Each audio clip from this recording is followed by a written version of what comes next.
Let's talk about the one that people forever misuse, sometimes use right, but mostly misuse. Let's talk about using dialogue to provide lore. So the one of the advantages of first person, one of the huge advantages of writing in first person is it's the POV that hides info dumps better than any other of the POVs. One of the huge disadvantages of first person is that it hides info dumps better than any other POV. That's the way it is with dialogue. One of the huge advantages of using dialogue for world building and, you know, story setup and everything else is that it does a great, wonderful job of hiding that you're info dumping at the reader. But the danger of it is that it is really good at hiding that you're info dumping. And so you can quickly, it's a slippery slope and you want to walk it. You know, this is not one of those, oh, stay away from the slippery slope. You do want to walk it. Like you do want to use dialogue to build your world and to get interactions between characters and all of that because it does feel really organic when you do it. But it is a slippery slope. You have to constantly balance that of have you slipped too far down? Are you just and really the danger of it is the as you know Bob dialogue.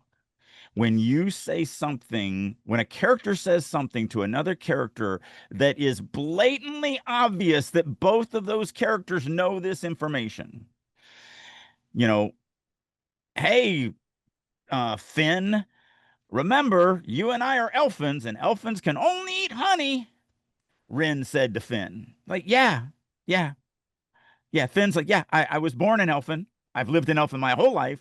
Why are you telling me? It's literally, and I get that you do it in fantasy because you're like, well, no one knows that elfins can only eat honey. But it's the exact same thing as saying, all right, Marie, remember while we're doing our podcast, remember you and me are humans, so you got to breathe. Breathe air or you'll die. And I don't want to watch you die on film because you forgot to breathe. Yeah. Like it's that Uh, dumb. and that, as you know, Bob dialogue cannot be used. Like No, that's what kills it it. is terrible. It is terrible. And if I have one nit to pick with with the new Superman movie, it's that there are 4 lines of as you know Bob dialogue that made me like groan. They were so obvious. Yeah. And there was only See, 4 to be fair, but those 4 stuck out to me. that's four too many because it's not needed. You really No. can do it. Yeah. And that's the reason why we have so many anchor characters.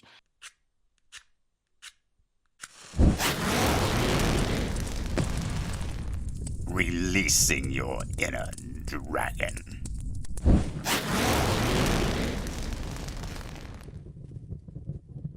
So, we come before you once again to discuss how to write lore.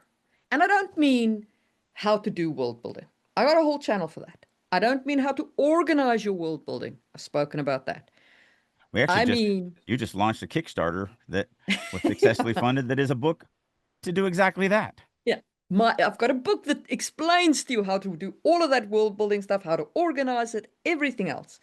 What we want to talk about today is how you write the lore into the book so that the reader can consume it without resorting to prologues, epilogues, Info dumps. annexes, lore lists, info dumps, and so on.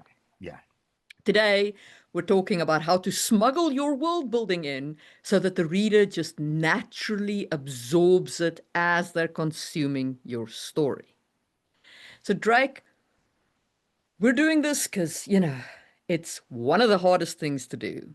How It often is. have you seen this kind Yeah, I of mean, problem? pretty much everywhere, especially, obviously in our genre with the fantasy, when you're making up an entire world and an entire everything. Sci-fi has the same problems for the most part, but there's at least some things you can lean on that is connected to our world.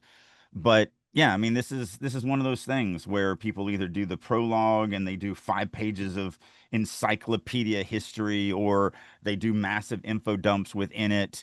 The character's navel gazing, and he's like, "Well, the way my world works is this," and why does it work like this? And I'm wondering about this thing, and yeah, and it's just there's you got to get the information to the readers. You have to. Yeah. But if you're wanting to write in a tight, limited way, and you're wanting to stay in a showy mindset, you have to look for organic ways to thread it in, to have it be a part of the story and not a section where we're going to take a side note and go to an encyclopedia and read the definition of this thing so that we can come back and actually do this. You know, one of the things I say all the time in the writer's room is you can't use what you haven't taught the reader. So you have to teach the reader this stuff. Otherwise, you can't use it. And you can't write a story in fantasy without using your world. So you Yeah. got to teach them the world.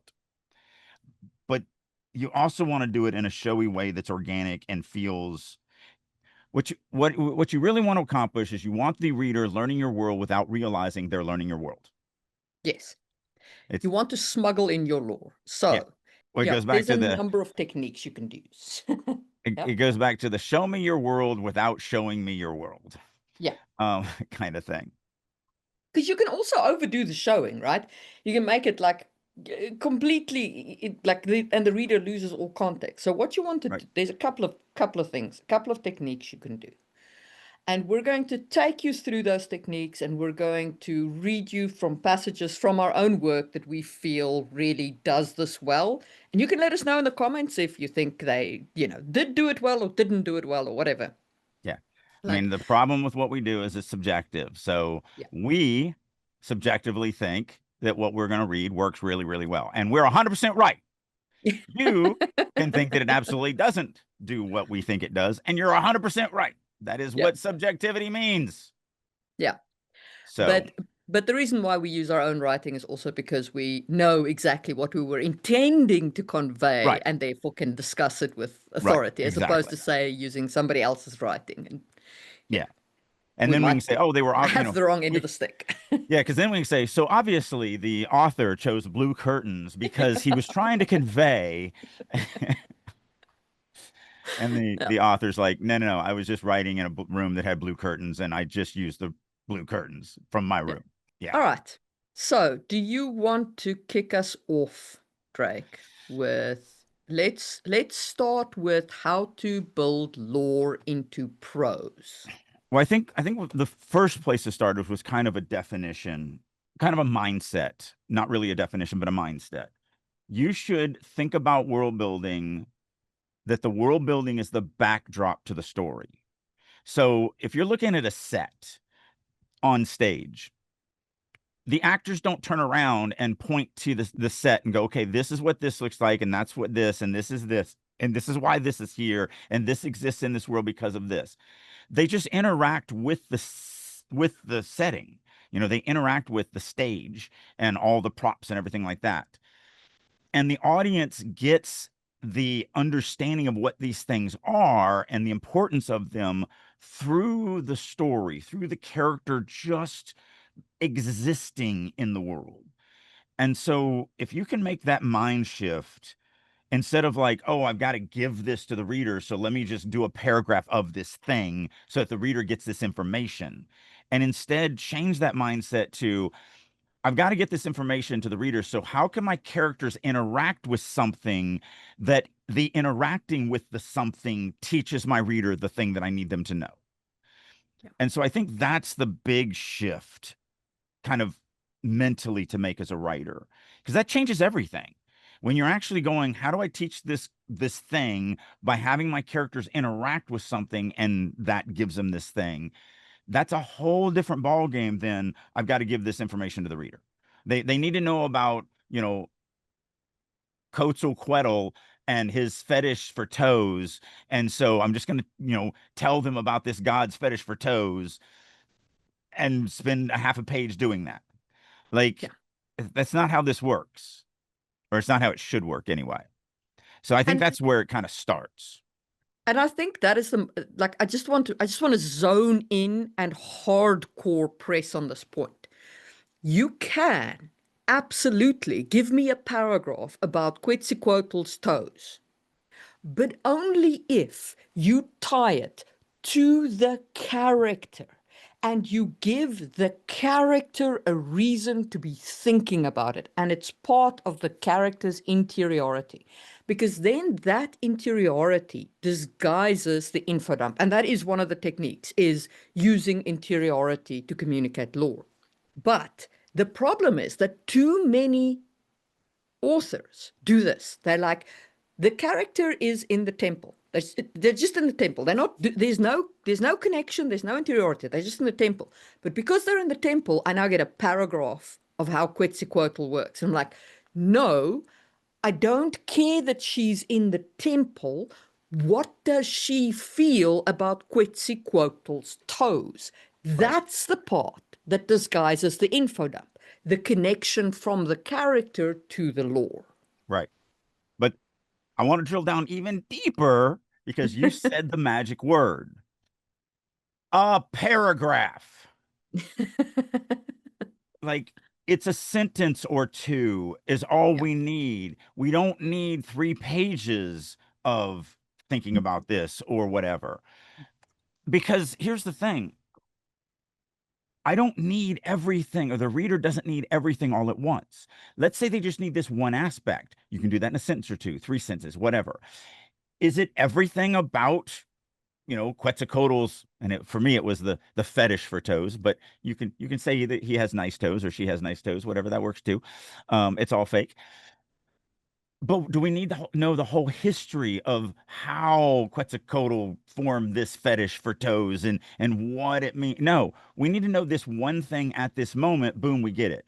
A page later, now we need another piece of information about this deity or this religion or whatever. Boom, we get that. And then a page later, we need it, and maybe we have to remind, and so we do something else that kind of reminds Gribble. something we've already. Yeah, you're just doing it. Gribble the information. Yes, we're Drip not feed it to the reader. right. And so you said the magic word when you said, he's thinking about the toes. And so we get a paragraph of what this means to the character. And Mm. then we learn that stuff through that inner monologue, or that interiority. Yeah. What we don't need is a page and a half of it because that's Yes, boring. exactly. It's just Yeah. boring to read it. There's only one person that loves your world at the beginning of your story, and that's you. If you write expecting everyone to love it at the level that you do from jump, you're going to drive readers away because they don't Mm. love it as much as you. You need to convince them how much they love your world, and Mm. you do that slowly. So yeah, I think that's the number one thing. It's just the mindset of it. Just kind of thinking that, and then we have a bunch of things to kind of talk about. We have interiority, we have dialogue, we have character interactions, we've got actions, we've got, worldview. Where would you like to start? So why don't you kick us off with your opening paragraph of Cletus, and the introduction of the character and the description and how the prose is there used to world build. Okay. I'm going to share my screen. Mm-hmm. So if you're not on YouTube, you should probably head on over to YouTube if you want to actually look at this stuff as we do it. Um, so this is an opening to a novella that I'm working on. This will be released in a couple of months. This is launching the release of the Genesis saga. That will be, the first book should be out in June of next year, but this is a novella that I hope to release in a couple months. Just kind of starts that process. So this opening paragraph, I assume my reader knows nothing about the Genesis saga, nothing about this world, nothing about anything. If you watch the last critique that we did, we talked about motivation and the conflict and everything like that. So I'm thinking about all that when I'm writing this, but here's the opening paragraph. Yeah, you're not sharing. Is it not? Oh, I didn't hit share. Sorry. It had the blue line around it, but I just didn't hit the button.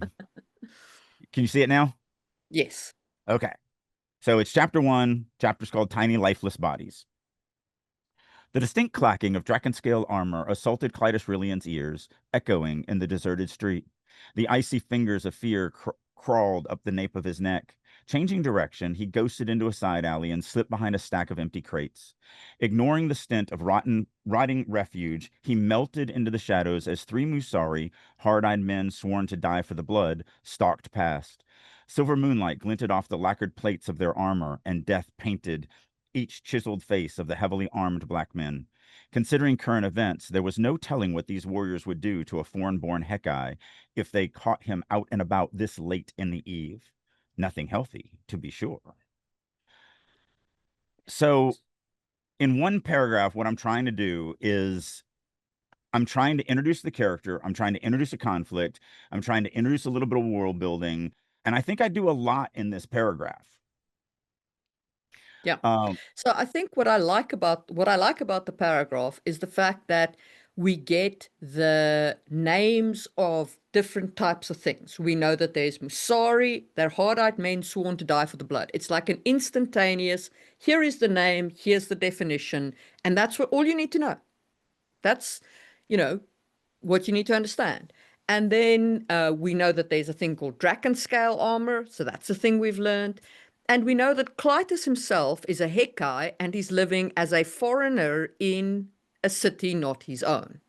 Wherever we're at. So, which tells us a lot already about him and his position, and also about the world. There are different nations, different types of peoples, and so on, and they don't always treat foreigners well, which is a Yeah. human And condition. that's the big thing that you get at the end of that, where it's like, oh, so and there's a lot that I'm making you infer in this chapter, when it says die for the blood, you don't know what the blood are, but it's capitalized and you're like, that's probably royalty. You know, people who read Come now, fantasy, we're fantasy readers. right, Readers, they come with an expectation. When you right, talk about the blood, it's almost inevitably nobility exactly, and that exactly. crap. So I'm not worried about that. Draken scale armor. You don't know what a Draken is, much less that they have scales, but it's close enough. And that's what I do. I play with words and stuff like that. Yeah, But for me, the big thing is this chapter is about the fact that there's this guy who's in a city that's foreign to him, and he's not safe from the guards. Like, he hasn't done anything illegal. There's nothing in here that says, I mean, he might be. There's nothing that says he isn't a thief out in the night trying to do bad things. But there's nothing in here that says that he is. He just literally hears the guards come, and he's like, I need to go ahead and just not be seen. But there's nothing, and he's like, oh, I need to not be seen because I just, stole this thing or any of that stuff. It's literally just guards are coming. It would be more healthy for me if they didn't see me. And yeah, that tells you a lot about the politics of the world, the just the general attitude of the world and everything like that in a very quick, organic way. And you're just in action. You're just a guy's hiding. Like, you're getting yeah, all this information from this one moment where somebody is just hiding.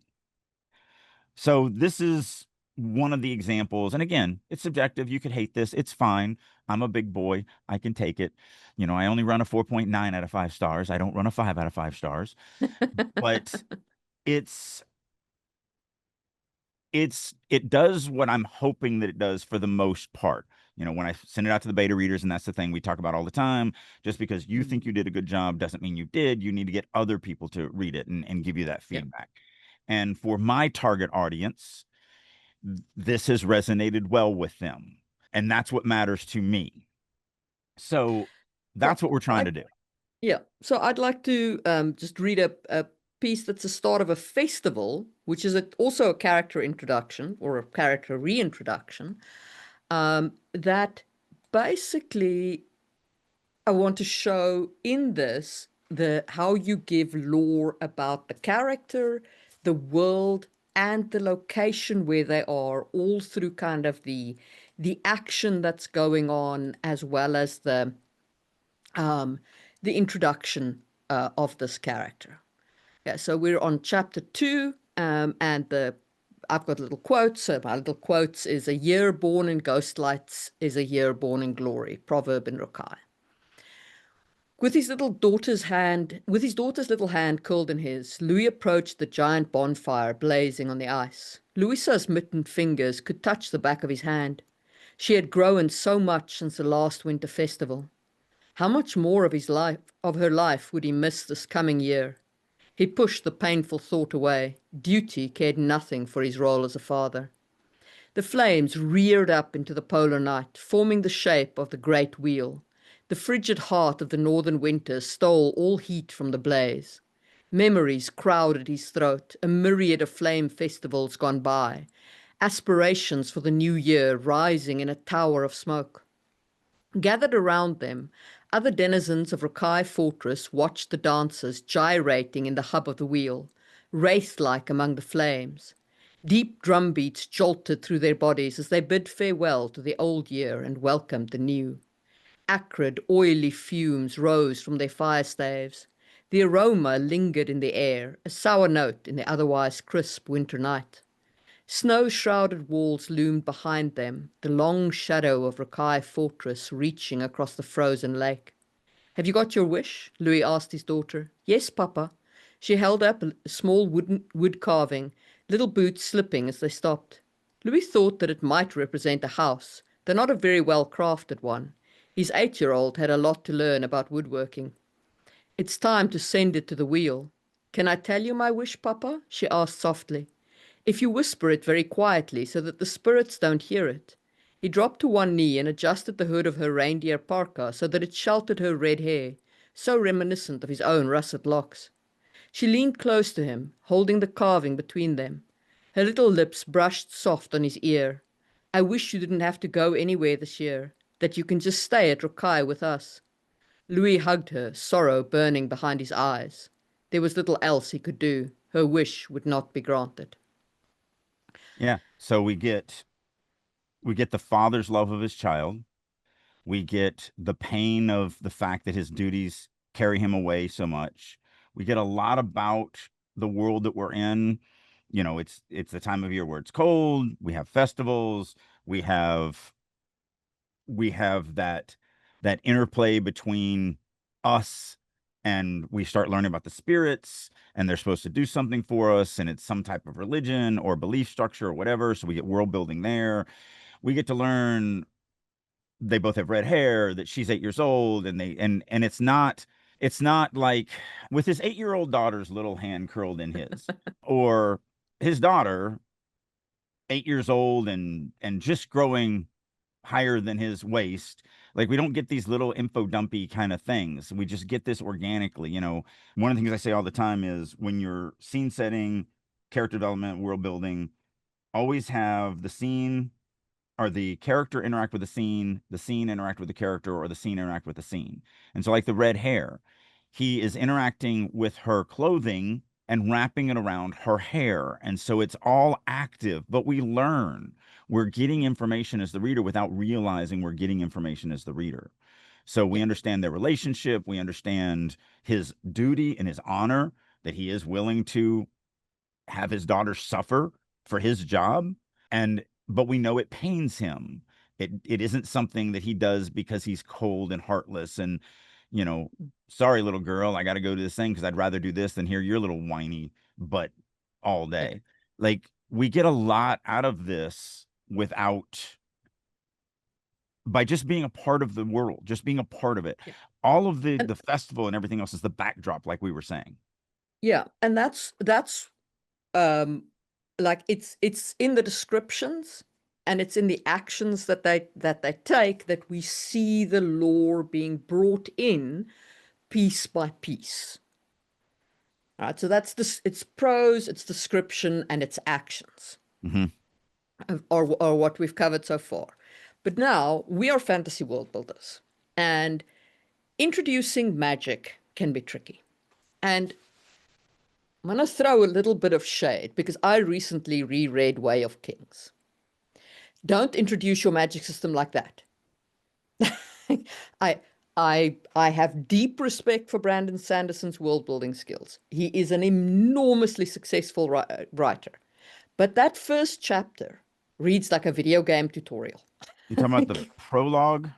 No, the first chapter is Been a too Z. long. It's a Z, and it reads like a video game tutorial It's it's of been too long. I like don't remember it. it's the white, yes, you've sponged it from your mind. It's the white clad guy Well, who I've had cancer since then, so I would say chemotherapy sponged it from my mind. like seriously, I think like So, Bridge Crew 4 is fantastic oh yeah, in no, way of I'm thing. actually remember this There's now a because lot that's you, brilliant about, but that first chapter I'm is an explicit lesson in how not to introduce magic. so so I do remember this because this just happened a couple months ago. Yeah. You read me a chapter that I thought was a submission. And I was like, oh my goodness, it's this. And you were like, this is the opening of Way of Kings. I'm like, what? No, it isn't. I do remember that. You have sponged it from your mind because it was literally like reading the script for a video game tutorial. Yeah, because when you told me that that was the opening, I was like, no, it starts with what's his name from Bridge Crew Kaladin and 4. Bridge Crew Kaladin, 4. yeah. No, it Yeah, doesn't. Cal. It doesn't. I remember the prologues. I didn't like the prologue, the whole the gods and the The knights yeah, and giving up all their of that. armor and so on. Yeah. And then I just remember Cal. I don't remember that scene until you read it to me. I mean, I don't know. I haven't read it. You read me a piece of it, but I Yeah. haven't read it in so long. I don't remember it exactly. So what I don't like about it is that he explicitly, but Sanderson in that chapter explicitly dumped the rules. Like Yeah, he literally just info dumped the rules right there. This is how the rules work. Like yeah, it's a video game system. And that to me didn't work at all. Like, and I was rereading yeah. it for, for a book club that I'm part of and whatnot. And I was just like, I had forgotten this chapter. Like, And and we talk about this all the time. You're yeah. never going to be showy through the entire thing. You're going to have to tell certain things, and Mhm. like you had the line, his 8-year-old daughter had a lot to learn about woodworking. Yep. Now, what you did was you used his 8-year-old daughter as a pronoun. And so we get the information that she's 8 without, you could have just said his daughter or the little girl or the same thing, the 8-year-old. You're using it in an organic way. Could you still say it's info dumping? Sure. It's 3 words, Yep. so that's what we're looking for. We're looking for, you're going to teach them things, but you want to Mhm. do it really short and fast. You want it to have impact and you want it to be mixed in with stuff that makes it feel more organic. Yeah. But now having thrown all kinds of shade, let's show how we introduce our magic systems. You want me to go first since you were the one that threw the shade? Sure, sure, you go first. Distract the people a little before they throw shade back at me. All right.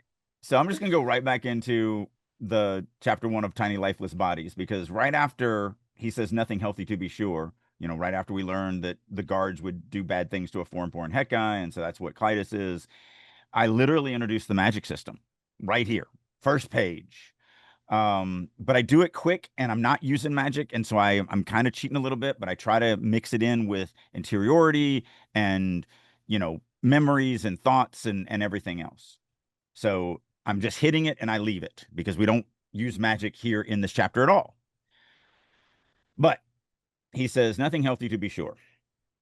Once the sounds of their passing, there being the guards, once the sounds of their passing dissipated into the night, Clytus began counting to himself. His hand fell to his sword, seeking comfort in the worn leather covering its hilt. It was not as if he had any desire to test his steel against the armor of a Musari. Not only would that bring shame upon his master's house, Clytus was not sure he would survive the encounter. Sujin, however, begged him to try. The power pressed against him from beyond the physical realm, demanding it be allowed to fill him to the brim. His master's words floated to the surface of his mind. Sujin be bringing with it strength, speed, endurance. Yet it no be making you invulnerable, you stone-headed fool. The retort had been delivered after Clytus jumped off the 4-story balcony during training, just to see if he could. Turns out, I could. So we get a little joke, a little interaction, a little backstory. We understand, we hear this word Sujin and we get to know really quickly it brings with it strength, endurance, or speed, endurance, but it doesn't make you invulnerable. And also, Clytus is probably a stone-headed fool. So we get a lot really, really quickly, and we understand enough of the fact that Clytus has some type of magic that makes him stronger and faster and have more endurance. It at least lets him jump off of a 4-story building and do a Superman landing, I'm sure, superhero landing, I'm sure. But And we that's know, it. yeah. And I mean, we get some interiority and some backstory, and that he had a master and all of that kind of detail as well. Yep. And it's given into paragraphs, and that's enough for now. And we also, So, we learn that he's obviously training. So yeah, we're starting to get that he's probably not that old, so you're starting to picture what this character looks like. And yeah, turns out I could is 26 lines into the store. And yeah, we've got societal build with the fact that he's a foreigner, that the locals don't like foreigners, that he's in training. He has a master who's training this magic. He's got some type of combat magic. He's a little arrogant. He's a little headstrong. He's a stone-headed fool. So we get so yeah. much out of this, so much world building, so much character development, but you don't feel it. You just feel like you're just in this alley and things are happening, and you're just organically kind of falling into this world without Yeah. being info dumped at. So, in that same uh, pattern, I will show you a same kind of magic introduction that I um, utilize. So this is in chapter one. Louis has been through the marketplace. This is book one. And Actually, he's been through the marketplace. He's got a squishy package in his pocket, which is our hook that's carrying us through this that he needs to deliver. before we get into that, Mhm. because this is important. So behind the scenes, Marie texted me a little message of an edit, because you can always be edited. So in that thing that I just read, it started off with, once the sounds of their passing dissipated in the night, Clytus began counting to himself. And she was like, you're using a wishy-washy word of began. You don't need it. And so I looked at it and I was like, oh, yeah. So I edited it because everything can be edited. And now it reads, once the sounds of their passing dissipated in the night, Clytus counted to himself. His hand fell to his sword. Like, just a little bit more active, a little bit more solid, takes out the wishy-washiness of the began to. So you can always be edited. You can always be improved. Anyway, Began is one of those words that I count as anathema. So yeah, I'm always kind of hyper aware of it. yeah. And Yeah. and me too. I just didn't notice it. Yeah. Sometimes we just read straight over these things. We're like, no, it's fine. And that's why you need other people editing your work. Anyway, so Louis has just left the market. The broad thoroughfare spilled into the warehouse district, and the smile dropped from his face. 3 streets down, he turned into the alley next to the dilapidated shop where the cheap-side merchant Berail ran her business in second-hand goods. The buildings crowded close here, eaves meeting overhead, casting deep shadows. Old beer and more noisome liquids splashed against his boots, but Louis ignored the stench. He retreated to the enclosing wall at the dead-end side and crouched down behind a broken barrel. Long years of discipline stilled his breath, and he found the fourth beat of his heart. That life-giving rhythm led his mind down through blood and bones, and he reached for the core strength of his Elamar. Dusang allowed him to gather the shadows to his hands, and the quiet darkness licked along his arms. Magic sucked him out of the alley and into the shadow realm. The cold slipperiness of that knot place clawed against his mind. Intent focus guided him to the location he had scouted the day before, and the icy blackness faded. As the world reformed around him, he held himself frozen in the same crouched posture, heart pumping. But he had judged his target right. The strong room was empty. So we're on a mission. We don't really know what we're doing yet, but we know we're doing something important. He crouches an alley. He pulls on something, you know, through something called an Ilima, which is the first time we've heard this term, but we understand that it allows him to gather up shadows. And then he goes into, I love the term that not place. That is such a cool thing. So he goes into that. We kind of get that it's probably a little dangerous there. We don't learn much about it, but it doesn't seem like it's a good place for us to be. And then he reforms, or, the world reforms around him. So he doesn't reform, but that lets us start to understand at least one aspect of this magic, which is he has the ability to teleport through shadows. Yeah. And that's all you need right at this point. You need to just Mhm. understand that Louis can do this.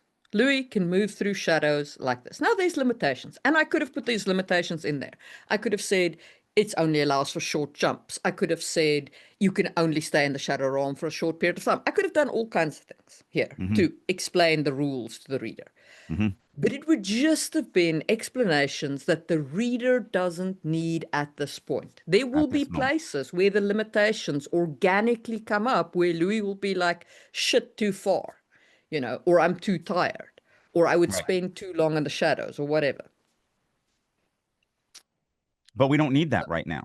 We don't need that right now. Right now, But all we this need to gives us, understand is a little bit of magic. and this gives us a hint that the Shadow Realm is probably not the best place for us. Like, that's Yeah, really all we need. exactly. So we're in an action, we're just doing it. The magic is a background. We're not over explaining anything. The reader gets exactly what they need to understand that he can use something called Ilima and something called Dusang to gather shadows, and then he will enter a different realm and then come back to this realm. Yeah, We get it. We understand it. We're right there with it. We're not overloaded. yeah. And Now, I want to that's go one back. way to introduce magic. I want But to go there is back. another way. Well, I want to go back Okay. because while it is very important to be open to editing, you still have to think about things and decide how you want things painted to the reader.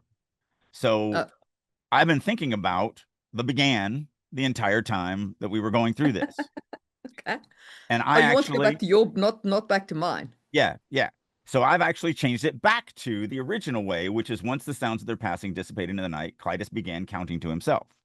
And the Mm, reason is because once I watched the movie of the without the began and with the began, me personally, what the began does, and I don't use them often, and this mm, is why it didn't bother me here, is I want the only time I'm going to write started to or began to or whatever is because I want you to actually paint the starting of it.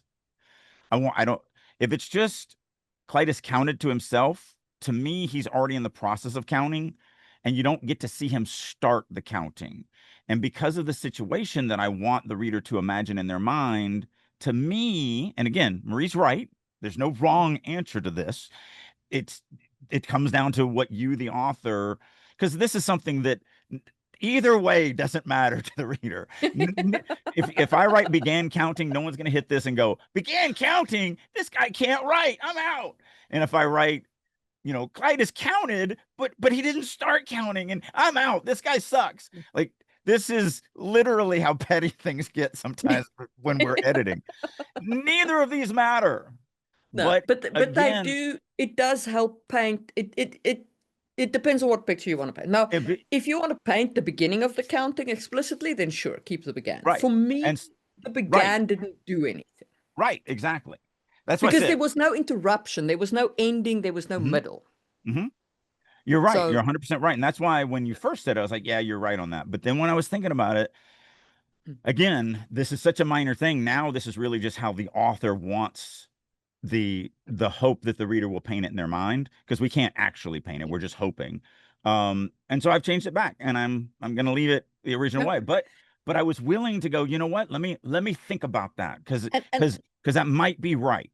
yeah, and here's the thing also, like it's Drake's name on the book. Right. It's my name on Sangwheel Chronicles, right? Which is fully published and you can, buy it and it's got new covers and interior art and it's very, very cool. In fact, I should grab one of the copies and show you because it came out so well. I'll The grab one new of them covers now. look really cool. But it's my name on those covers. So I ultimately have to be happy with what's inside there.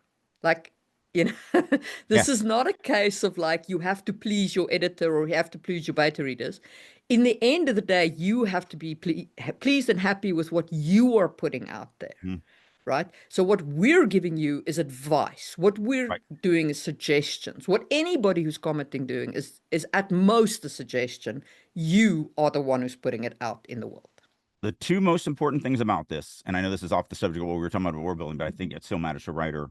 One, you as the writer have to be open and willing to actually receive the advice, because what that does is it makes your partner, the person who's giving you this advice, comfortable to give it. Like Marie's not going to later not pop me on Began, because she's going to know that I'm going to accept it. I'm going to think about it. I'm going to decide, how I want to do it. And maybe this is the way I do it, because I originally changed it. So it's not going to offend her in any way. It's not going to stop her from critiquing me. But I thought about it. I looked at it and didn't like it as much and what I'm wanting. And again, this is such a minor little petty little thing, but still. And so to me, it paints the image that I want to do with the Began to. So that's the important part. It's about that relationship between you and those willing to help you improve your writing. They need to understand that you're willing to hear them. Otherwise, why are they wasting their time? If you're like, Yeah. nope, nope, you don't know what you're talking about. No, you suck. It's mine. I'm the artist. Mine, me.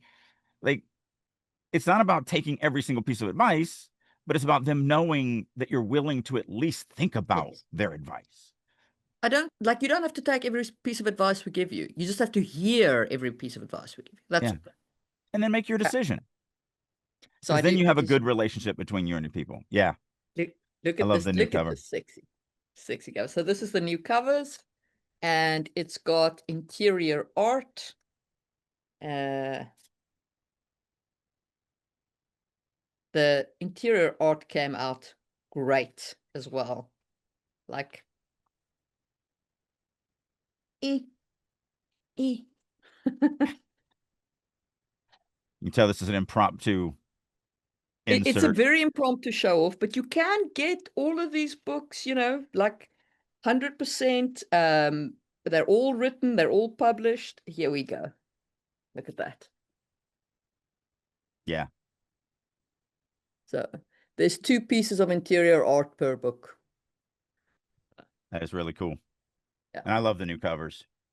yeah, me Um, too. so yeah, so the again, sidetrack because we're talking about the Mm, editing. But yeah, so let's get back yeah. to All organically right. working in. So we've done action, we've done prose, we've done some interiority. Mhm. Let's talk about the one that people forever misuse, sometimes use right, but mostly misuse. Let's talk about using dialogue to provide lore. So the one of the advantages of first person, one of the huge advantages of writing in first person is it's the POV that hides info dumps better than any other of the POVs. One of the huge disadvantages of first person is that it hides info dumps better than any other POV. That's the way it is with dialogue. One of the huge advantages of using dialogue for world building and, you know, story setup and everything else is that it does a great, wonderful job of hiding that you're info dumping at the reader. But the danger of it is that it is really good at hiding that you're info dumping. And so you can quickly, it's a slippery slope and you want to walk it. This is not one of those, oh, stay away from the slippery slope. You do want to walk it. Like you do want to use dialogue to build your world and to get interactions between characters and all of that, because it does feel really organic when you do it. But it is a slippery slope. You have to constantly balance that of, have you slipped too far down? Are you just, and really the danger of it is the as you know Bob dialogue. When Yes. you say something, when a character says something to another character that is blatantly obvious that both of those characters know this information, you know, hey, Finn, remember, you and I are elfins, and elfins can only eat honey, Ren said to Finn. Like, yeah, yeah, yeah. Finn's like, yeah, I was born an elfin. I've lived in elfin my whole life. Why are you telling me? It's literally, and I get that you do it in fantasy because you're like, well, no one knows that elfins can only eat honey. But it's the exact same thing as saying, all right, Marie, remember while we're doing our podcast, remember you and me are humans, so you got to breathe. Breathe air or you'll die. And I don't want to watch you die on film because you forgot to breathe. Yeah. Like it's that Uh, dumb. and that, as you know, Bob, dialogue cannot be used. Like, No, that's what it kills it. is terrible. It is terrible. And if I have one nit to pick with with the new Superman movie, it's that there are 4 lines of "as you know, Bob" dialogue that made me like groan. They were so obvious. Yeah. And there was only The- 4 to be fair, but those 4 stuck out to me. That's four too many because it's not needed.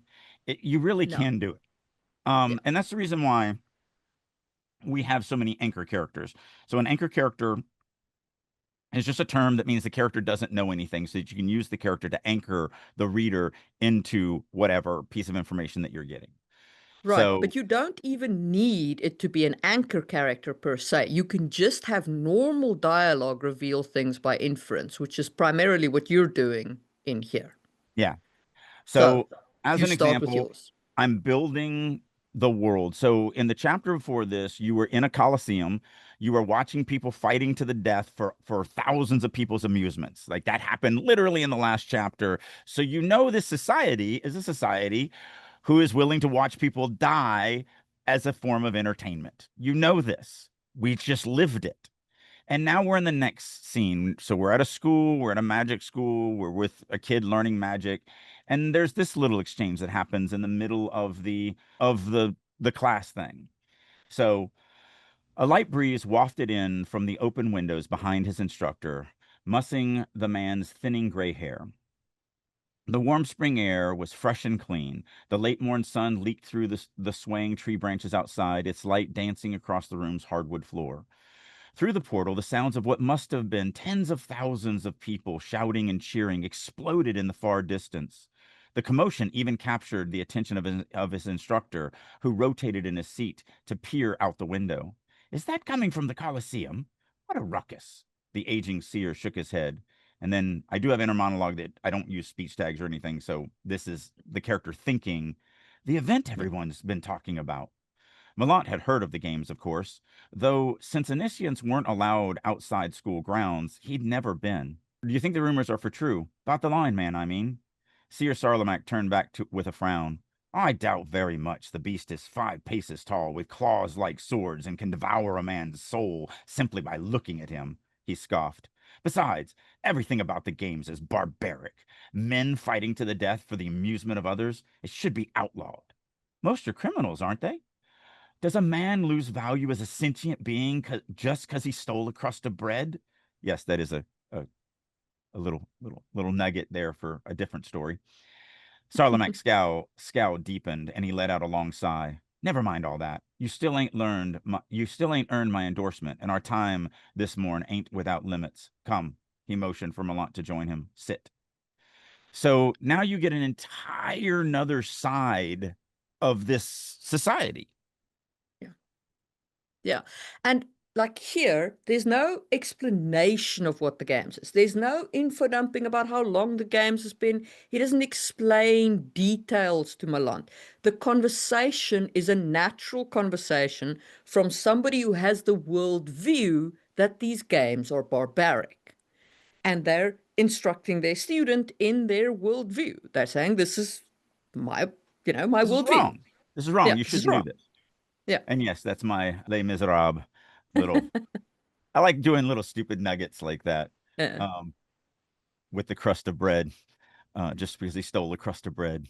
But that's that lets you, without telling you that this world has different societal views and different things, and that this isn't a trope of hats world where everyone is just the same.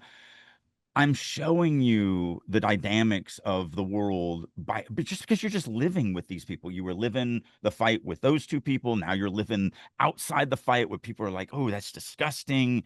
And so you're getting all this dynamic world building without me telling you anything. I don't need Yeah. to tell you. There are different cultures who who or different subcultures within the culture who interact with each other in different ways. Hmm. Okay, so this is world building through natural dialogue, just through like worldview dialogue and so on. But there's also what we spoke about, the anchor character. And Hmm. I don't do very many teaching scenes, but this teaching scene occurred very naturally. So I'm gonna go to my teaching scene. And this is how an anchor character can be used.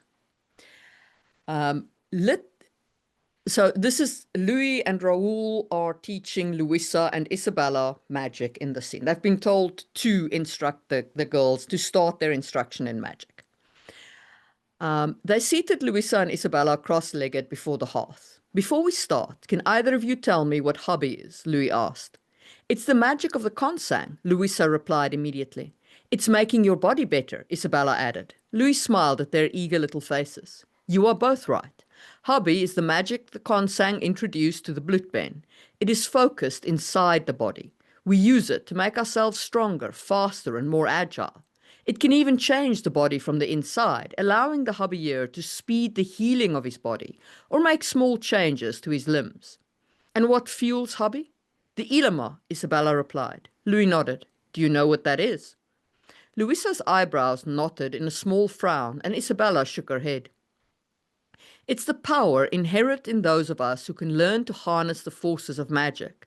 It's the part of the life that it is part of the life that fuels you. The first lesson of learning hobby is to reach for the Elamar. But before you can try that, you must learn to find your heartbeat. Now I want you both to close your eyes. The girls obeyed at once, and Louis continued. Listen to the beating of your heart. Louisa's little face scrunched up, but Isabella's expression smoothed out and her lips curved up in a smile. Don't try too hard. Louis kept his voice low and peaceful. Just listen to your heartbeat. Once you have the rhythm of your blood, I want you to tap every fourth beat on your knee.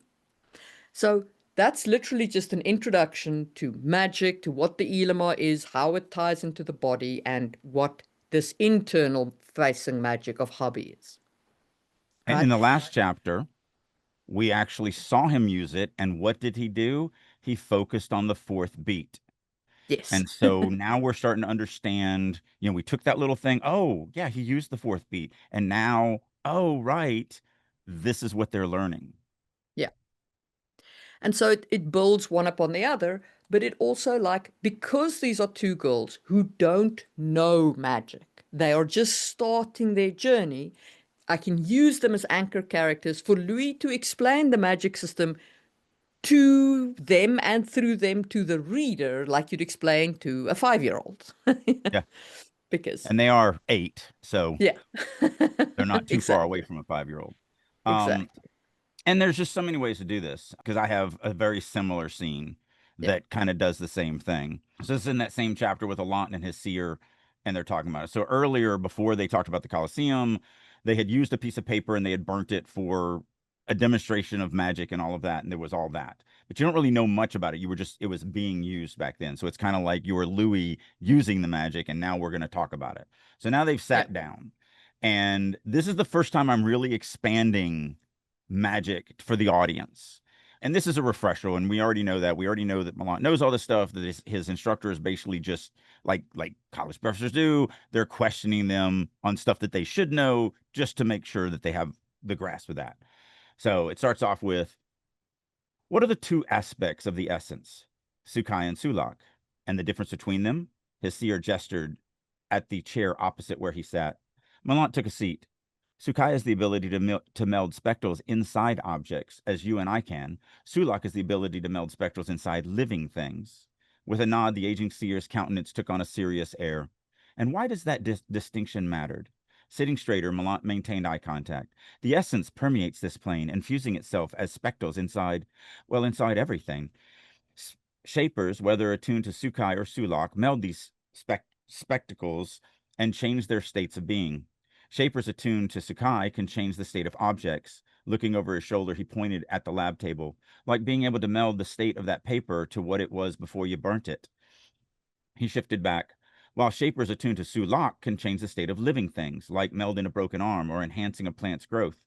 His teacher motioned at the table. Could I burn? Could I light the burnt paper a second time? Nick, seer. Millant pushed further back into his plush chair. It wouldn't catch. A twinkle sparkled in Sarlamac's eyes. Could I write a quick note on the burnt paper? Nick, seer, it'd crumble. Why? 'Cause it's ash. Is that so? As he often did when lecturing, Sarlamac formed his hands into a steeple and placed the point on a hairless spot under his chin, causing several coarse bristles to splay out at odd angles. Did the paper change to a different pattern while you viewed it using the sight? Nick, seer, its pattern is still that of paper. The spectral simply changed color and slowed their vibrations. Sarlamac nodded. And what would it look like now if you viewed it using the sight? And then it just goes on with him talking about what it would look like and all this stuff. And so it's this back and forth. And yes, it is kind of textbook-y, but a little while later, Sarlamac goes, okay, great. So you're good at reciting from your textbook, but let's go deeper. And so it still feels natural. Is it info dumpy? Is it teaching the reader about the essence and Sukai and Sulak and how they work and spectals and colors and vibrations and all of that? Sure. But it's in a situation that feels natural. We know that this is a lecture. We know that this is a kind of a moment where the teacher is just testing you on your knowledge and he's just giving that knowledge. So it feels like we're a part of a scene without just being told a bunch of information. So this is a testing scene, essentially, right? Because Millant knows the information he's giving Searlock, and Searlock knows the information he's waiting for from Millant, right? But the reason why it's not as you know Bob dialogue is because the situation calls for Millant to give this information to the seer as part of an examination. There's a reason behind this. It's not there to like it's not being just said out of the blue. Right. It's a It's not Ren text. telling It's an exam. Finn, don't eat honey, or that we only Yeah, eat honey. yeah. Um, I've got a scene where I use dialogue in what would also be, as you know, Bob, dialogue in a normal sense, but it's set up in such a way that it's done as baiting the bear. Okay, so I'm going to just share my screen and share that bit. So this is a character called Naira in the Ducal Heir, and she is talking to a priest that she does not like, and he is telling a story to them from his perspective because they need the information that he's got about an organization that's created. So the armies of Kisanghi, so this is the man speaking now, telling the story. The armies of Kisanghi gathered for holy war against Watamo. Between the matriarch and the Gusa, they believed that they could strike first and drive all the way to Magadla's heart, perhaps force a peace with a balancer. Nayera ground her teeth. The holy war had been initiated by Watamo. It was written. Could this man be baiting her? Saya's gaze locked on Nayera's, his hand shaking as he accepted a small bowl of salted nuts. They swept through the continent like lava cutting soft earth, outflanking the armies massed to cross the flame straits. The fighting raged in the very streets of Magadla for 4 days before a relieving army could reach them. But the city held and the army came, expelling Vero and Watamo both. Then did Kisangi truly march on Watamo. He paused and cupped the glass mug in his hands. You are a priestess? He stared straight at Naira. He was baiting her. And yet, she knew what had happened when the holy armies reached Watamo some 2 millennia ago. That too was written. He wanted to hear his side of the story. I am. Naira kept her voice low, seeking an even tone. Then you know. His gaze returned to his coffee cup. You say it. Naira set the pot and snack tray aside. She folded her legs under her and spoke with a gravity the events merited. The combined might of the army swept through Watamo and burned the city. They raised the Gusa on the long spear, and next to him hung his family and generals. They swept the temples and impaled the priests. Thousands died, even more taken as slaves. Watamo was placed under the authority of Magadla. So these two people both know what happened, but the one is making the other one acknowledge it by saying it out loud. Yeah, because he's basically taking it's showing that he has authority over her, that Yeah. he can make her do things that she doesn't want to do. In this situation, he can force her to acknowledge it. It's not so much about authority, but he has the leverage to make her Right, say it in the right. situation. Yeah. But it's still that's a part of, when we Yeah. talk about dialogue and what it can do in my dialogue Mm. class, one of the things that I talk about is using dialogue to show the relationship dynamics between characters. So one of the Yeah. things that is doing is it's showing that he can make her say this stuff, that he Yeah. can, you can't just get up and walk out. You can't just throw a temper tantrum. Like, you're Yeah. going to do what I want you to do, because, and we get that through the dialogue. We get their Mm. relationship. We also get that they don't like each other very much, that they're on opposite sides of this. Like, there's a lot we get out of Yeah. dialogue right from there. But we also get the world building. We get the history of that war Yeah. and everything like that. So that's dialogue. We're getting close to the end. We've I've spent got a lot of. one last one, which is your description so that it's inferred what the world is. Hmm. So, and I just want to take that one because it's important, because that's where stuff like your architecture descriptions Hmm. and things like your bathhouses and stuff like that. The stuff Yep. I always say you should world build the basics of your world comes in. And oh no, And then it's just a part of the backstory. It's just a yeah, part of the world. It's taking place, having a scene take place in a place can give us a lot of information about your world just because of the place that is the backdrop of the yes, scene. yeah. So I mean, I use these little proto thingies, that little I forget what you call them at the top, but anyway, so I Flavor use text. flavor text bits for that quite often, but for world building as well. But that's, you don't have to read that. That just deepens the world. So what I this scene is Louis. He's in a terrible state. He's trying to meditate because things have happened to him, and he's now doing stuff he never thought he'd be doing. Steam rose from the hot stones of the sauna, wreathing around Louis's naked body. The fresh mint aromatics of burning birchwood permeated the air, coiling into his lungs and spreading calming heat through his muscles. Back straight, he sat on the wooden bench, hands loose on the rough towel. The sauna provided the best place to put his mother's advice on meditation into practice. So And now, that's it. That's all we yeah, need to know that these people have a sauna. Like, right. We get to, yeah, you do a lot of him thinking about his situation and all that, so that you get all that interiority through that of what am I going to do and how is this going to happen and all that stuff, which the story needs. But by just setting it in a sauna, we get that. But also, I've seen scenes, and I don't think you do it here, but I've seen scenes where we get like interaction between the people in the sauna, which tells us about society and how they react to it, how they react to nudity, or how they react to public bathing, or how they react to this, or how they, all of this can happen without you saying a single word other than just showing it happening. like I have mixed gender saunas in my world. Like they don't care. The sauna is not a place where you worry about, whether the person is male or female. So, and that comes out just because people are people do sauna even though they're of mixed Hmm. gender, and it doesn't bother them. So that shows a society that lacks body shame, stuff like that. That is kind of the descriptions that you work in. Um, Yeah. So just to kind of button this up, because we are out of time, start by changing your perception of how you think about world building. Think of it more as a backdrop. Think of it more as I have information to give to the reader. What can I do? What situation, what thing can I use that the situation itself will teach this thing that I need to give to the reader?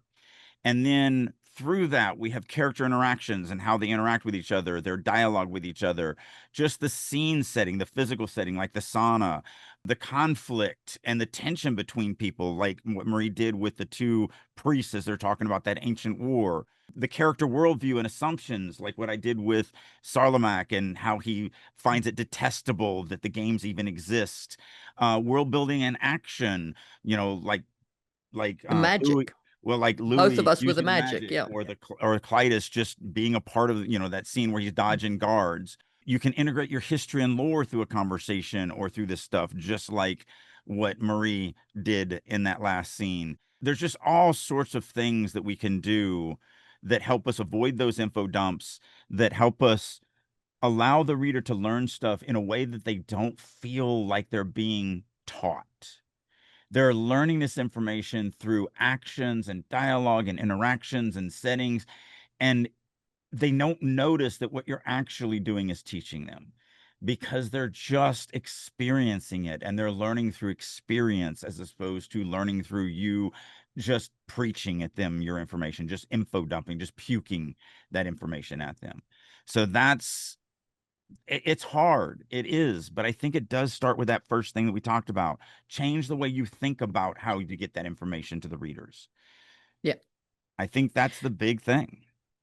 If you can connect the lore with a character, you can make the reader not only consume the lore, but also care about the lore because the character cares. 100%. And I think that that is a good note on which to end this episode. And we will see you soon for another one. Bye. Thank you for tuning in. This is Marie Mullaney, your co-host on this literary adventure. Our goal is to provide you with valuable insights and discussions on writing. If you believe in our mission, please like and subscribe our podcast. Sharing our episodes with your community not only helps us grow, but also contributes to a richer, more diverse conversation about storytelling. We appreciate your support. For a deeper understanding of the topics we've discussed, head over to Just in Time Worlds on YouTube. It is a treasure trove where fantasy meets history and science. Every Tuesday, you'll find new videos that delve into the intricacies of world building, drawing from our rich real-world history.